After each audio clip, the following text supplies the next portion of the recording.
150 கோடி ரூபாய் வரி முறைகேட்டு புகார் தொடர்பாக மதுரை மாநகராட்சி கூட்டத்தில் அதிமுக உறுப்பினர்கள் அமளியில் ஈடுபட்டனர்.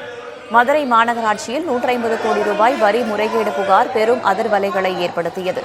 இந்த விவகாரத்தால் அடுத்தடுத்து மண்டல தலைவர்கள் உள்ளிட்ட 7 பேர் பதவியை ராஜினாமா செய்தனர். இந்த சூழலில் மதுரை மாநகராட்சியின் 41வது மாமன்ற கூட்டம் மேயர் இந்திராணி தலைமையில் நடைபெற்றது. கருப்பு உடை அணிந்து வந்து இக்கூட்டத்தில் பங்கேற்ற அதிமுக உறுப்பினர்கள் மேயருக்கு எதிராக முழக்கங்களை எழுப்பி அமளியில் ஈடுபட்டனர். முறைகேட்டுக்கு பொறுப்பேற்று மேயர் ராஜினாமா செய்ய வேண்டும் என்று அவர்கள் வலியுறுத்தினர்.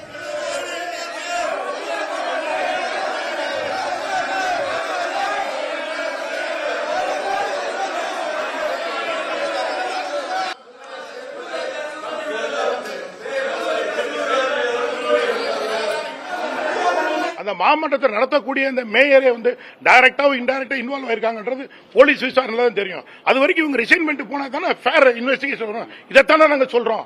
இதை நாங்க சொன்னது அவங்களுக்கு கோபமா இருக்கும். அந்த கோபத்தில் அவங்க சொல்றோம். நாங்க தான் இதை வெளியே கொண்டு வந்தோம். நாங்க தான் ஆர்ப்பாட்டம் பண்ணோம்.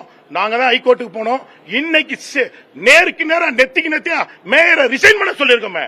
அதுக்கு என்ன சொல்றீங்க? அவங்க மேல ஒரு நடவடிக்கை எடுக்கிற வரைக்கும் தொடர்ந்து இருக்கும். வரி முறைகேட்டு விவகாரத்தை வைத்து அதிமுக உறுப்பினர்கள் அரசியல் செய்வதாக மதுரை மேயர் இந்திராணி விமர்சித்தார். முறைகேட்டு விவகாரத்தில் விசாரணை நடைபெற்று வருவதாகவும் அதன் பிறகே முழுமையான விவரம் தெரியவரும் என்றும் அவர் புதிய தலைமுறைக்கு பிரத்யேகமாக பேட்டியளித்துள்ளார். இப்ப என்னன்னா, இப்ப மேடம் சொன்ன மாதிரி வழக்கு நடந்துகிட்டு இருக்கு. அவங்க கண்டுபிடிச்சு கொடுக்கட்டுமே.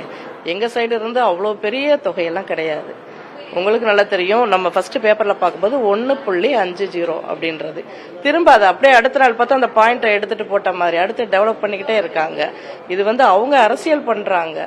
அந்த அளவுக்கு இங்க அவங்க எதிர்பார்க்கிற அளவுக்கு இங்க பெரிய ஊழல் நடக்கல சார். நாங்க எல்லாம் கண்காணிச்சுக்கிட்டு இருக்கோம். அதை சீக்கிரம் அவங்க தெரியப்படுத்துறோம். நாங்க